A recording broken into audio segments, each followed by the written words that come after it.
என்னுடைய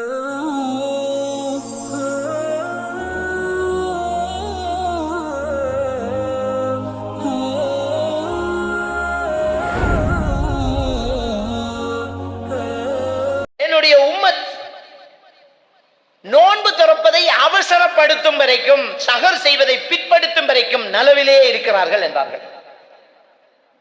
நோன்பு திறப்பதை அவசரப்படுத்தணுமா?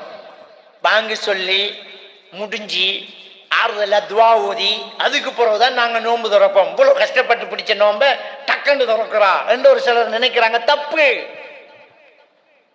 ஏன்னா பாங்கு சொல்ற மோதினாரே சாப்பிட்டு போட்டு ஈச்சம்பழம் 2 திண்டு தண்ணியை குடிச்சிட்டு தான் பாங்கு சொல்றாரு. வழங்கிட்டா பாங்கு சொல்ல சத்தம் கேட்டாலே தண்ணியை குடிங்க, சாப்பிடுங்க, நோன்பு துறங்க, அது சிறப்பு என்றாங்க. ஸல்லல்லாஹு அலைஹி வஸல்லம் அவர்கள் சொல்றாங்க, லா தஸாலு உம்மதி பிகைரின் மா அஜ்ஜலு அல் ஃபித்ர். நோன்பு திறப்பதை அவர்கள் அவசரப்படுத்தும் போதெல்லாம் நலவில் இருக்கின்றார்கள். வ அஹரு சுஹூர், சஹரை பிற்படுத்தும் போதெல்லாம் நலவில் இருக்கிறாங்க. சஹரை நேரத்தோட சாப்பிடக்கூடாது. நல்லா டைம் எடுத்து இப்ப 4:55க்கு பாங்கன்னு சொன்னா ஒரு 4:30க்கு பிறகு சாப்பிட்டாலே நமக்கு போதும்.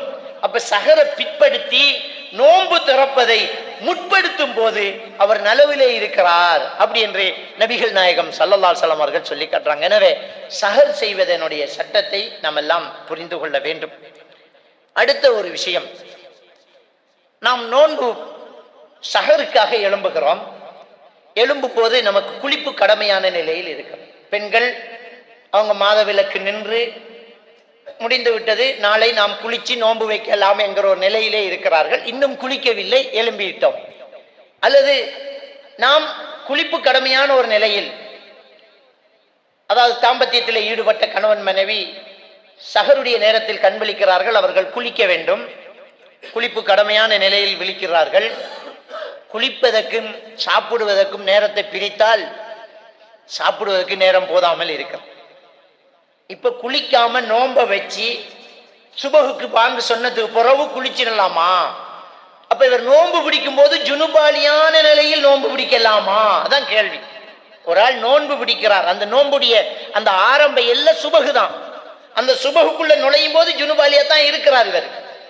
அப்படி செய்யலாமா? ஆயிஷா ரலியல்லாஹு தஆலா அவர்கள் சொன்னார்கள், நபிகள் நாயகம் ஸல்லல்லாஹு அலைஹி வஸல்லம் அவர்கள் தாம்பத்தியத்தில் ஈடுபட்ட ஜுனுபாலியான நிலையில் இருந்து நோன்பு வைத்துவிட்டு அப்புறம் குளிப்பார்கள் என்று சொல்லி காட்டுகின்றார்கள். தொழுகைக்குத்தான் நாம் குளிக்க வேண்டும். சஹர் சாப்பிடுவதற்கு குளிப்பக வேண்டிய அவசியம் கிடையாது. நமக்கு நேரம் போதாது. நமக்கு நேரம் இருக்குதுன்னா குளிச்சுக்கிட்டே சஹர் செய்யறது சிறப்பு தான். ஆனா அதுக்கு நேரம் போதாது அப்படி என்று சொன்னால் நாம் தாராளமாக சஹரை சாப்பிட்டுட்டு அதான் சொன்னதுக்கு அப்புறமாக நாம குளிச்சுட்டு தொழுகைக்கு குளிப்பு கடமை இருக்குது. நமக்கு தொழுகைக்கு கண்டிப்பாக குளிச்சே ஆகணும். எனவே குளிச்சுட்டு நாம் தொழுதால் போதும் அப்படிங்கிற விஷயத்தை நாங்கள் எல்லாம் புரிந்து கொள்ள வேண்டும். எனவே அன்புக்குரிய அருமை சகோதரர்களே, இந்த நோன்பில் உள்ள இந்த சட்டத்திட்டங்கள், இந்த விடயங்கள்ல நாங்கள் தெளிவாக இந்த விஷயங்களை புரிந்து கொள்ள வேண்டும். அடுத்தது, நோன்பு திறக்கிறதுக்கு ஒரு துவா. நோன்பு திறக்கக்கூடிய நேரம் துவா கபூலாகக்கூடிய நேரம். பொதுவாகவே பாங்குக்கும் இக்காமத்துக்கும் இடையில உள்ள நேரம் நோன்பு துவா கபூலாகக்கூடிய நேரம். அடுத்தது, ஒரு நோன்பாளி 2 நேரத்தில் சந்தோஷப்படுகிறான் என்று ஸல்லல்லாஹு அலைஹி வஸல்லம் அவர்கள் சொன்னார்கள். ஒன்று, அவர் நோன்பு திறக்கும் போது நம்ம சாப்பிட்றோம், தண்ணி குடிக்க போறோம் என்ற ஒரு சந்தோஷம். 2வது, மறுமையில் அவருக்கு கூலி கொடுக்கப்படுகிறது, அது ஒரு சந்தோஷம். இந்த நோன்பு திறக்கும் போது ஒரு துவா இருக்கிறதா அப்படி என்று கேட்டால் இருக்கக்கூடிய துவா, அந்த துவாக்களில் எதுவுமே சரியான சஹியான ரிவாயத்துக்களாக எந்த துவாவும் இல்லை. ஆனால் நோன்பு திறக்கக்கூடிய நேரத்தில் துவா கபூலாகக்கூடிய நேரமாக இருப்பதால் நம்முடைய தேவைகளை அல்லாஹ்விடத்தில் நமக்கு விரும்பியவாறு துவா கேட்டு கொள்ளலாம். சிலர் சொல்வார்கள், நோன்பு திறக்கக்கூடிய அந்த துவாவை நோன்பாளியாக இருக்கக்கூடிய ஒருத்தர் ஓதினால் நோன்பு முறிஞ்சு விடும் அப்படிங்கிறாங்க. துவாவை கற்றுக்கொள்ள கூடாதா?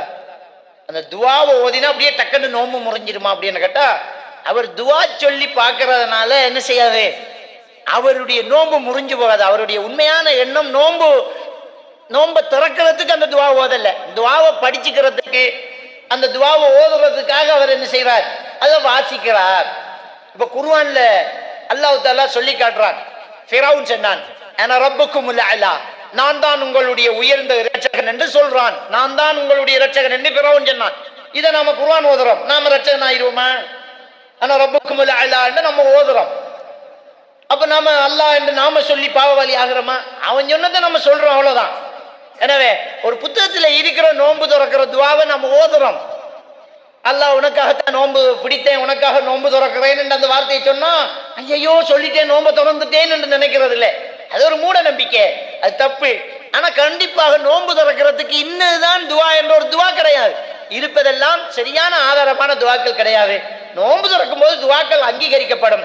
நாம வேண்டிய துவாக்களை நாம் அல்லாஹ்விடத்தில் கேட்டு பெற்றுக்கொள்ளலாம். அல்லாஹ் துவாக்களை ஏற்றுக்கொள்வான். எனவே அன்புக்குரிய இஸ்லாமிய சகோதரர்களே, இந்த நோன்பினுடைய சட்ட திட்டங்களை புரிந்து அதன்படி நடப்பதற்கு அல்லாஹ் தஆலா நம் அனைவருக்கும் தௌஃபீக் செய்வானாக. அன்புக்குரிய அருமை சகோதரர்களே,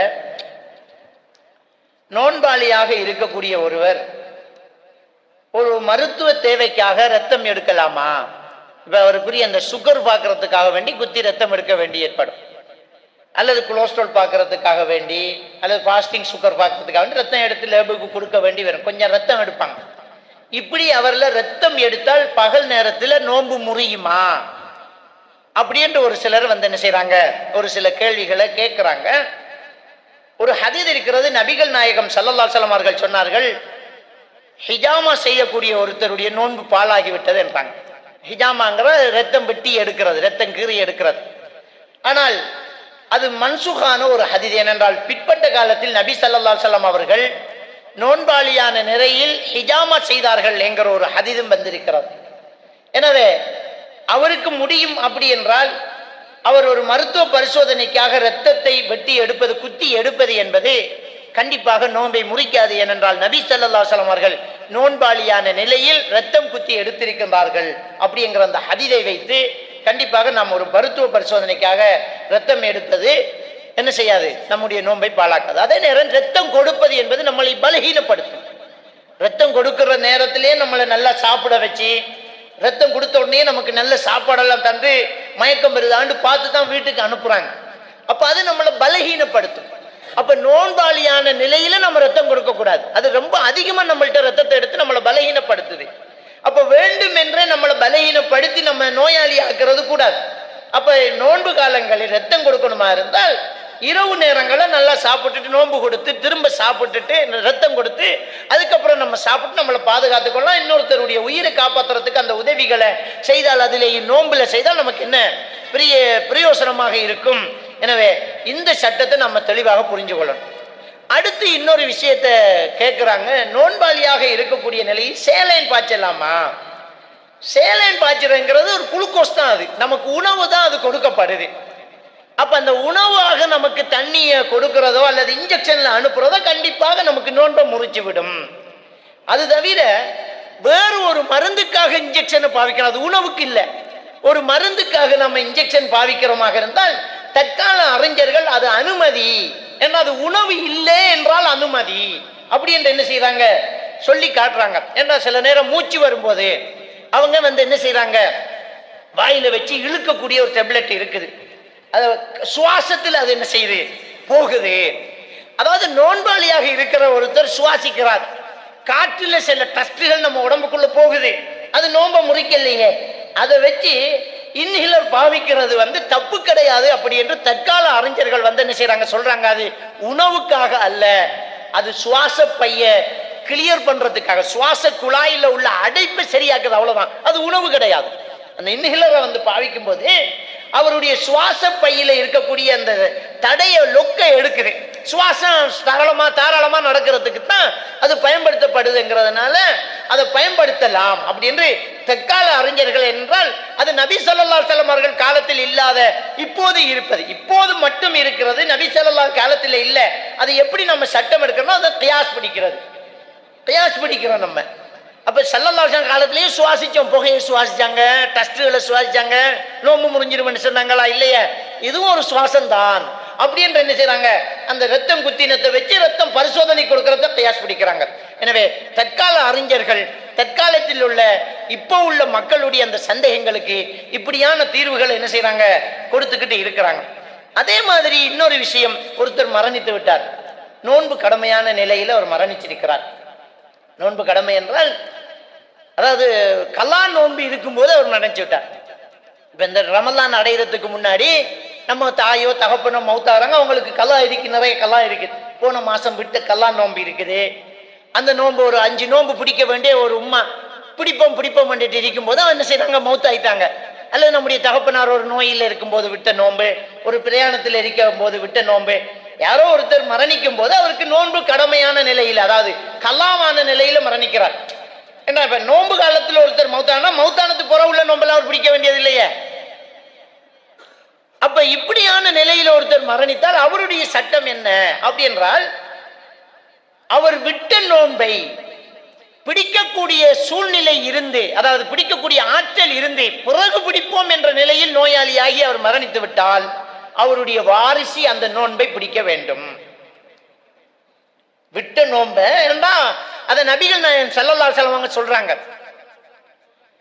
அடுத்தவன் கடன் எவ்வளவு முக்கியமோ அதை விட முக்கியம் அல்லாஹ்வுக்கு கொடுக்க வேண்டிய கடன் அப்படிங்கிறாங்க. என் தகப்பன் ஹஜ்ஜுடைய கடமையான நிலையில மரணிச்சுட்டாங்க, அந்த கடமையை நான் நிறைவேற்றலாமான்றதுக்கு ஸல்லல்லாஹு அலைஹி வஸல்லம் சொன்னார்கள், அல்லாஹ்வுடைய கடன் ரொம்ப ஏற்றமானது செய்யுங்கன்றாங்க.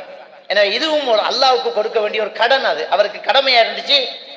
இன்னும் நோன்புக்கு இன்னும் 4 இருக்குத்தானே, புறவு கல்லா செய்யலாம் என்ற நிலையில திடீரென்று நோய்வாய்ப்பட்டு மௌத்தாயிட்டாங்க.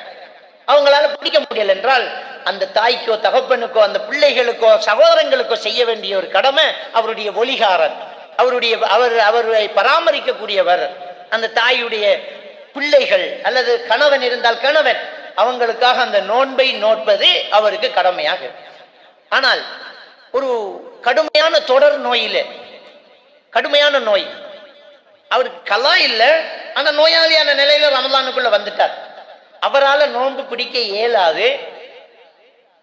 அந்த நோன்பை திரும்ப பிடிக்கிறதுக்கு திரும்ப ஆரோக்கியம் பெறுமான்னு கேட்டா அதுவும் சாத்தியம் இல்லை. தொடர்ந்து நோயாளியாத்தான் இருந்து அப்படியே மௌத்தாயிட்டார். அப்படி என்றால் அவர் மீது அந்த நோன்பு கடமை இல்லை. ஒவ்வொரு நோன்புக்கும் ஒரு மிஸ்கீனுக்கு சாப்பாடு கொடுத்தால், அவர் ஒலிகாரர்கள் சாப்பாடு கொடுத்தால் போதுமானது அப்படி என்று இமாம்கள் சொல்றாங்க. எனவே இந்த நோன்பினுடைய சட்டங்களில் நம்மளால் முடிந்த சில விஷயங்களை இந்த ஜும்மா பிரசங்கத்திலே நாம் பார்த்திருக்கிறோம். எல்லாம் வல்ல அல்லாஹ் சுப்ஹானஹு வ தஆலா நம் அனைவரையும் ஈமானோடு வாழ வைத்து ஈமானோடு மரணிக்க செய்வானாக. வாஹிரு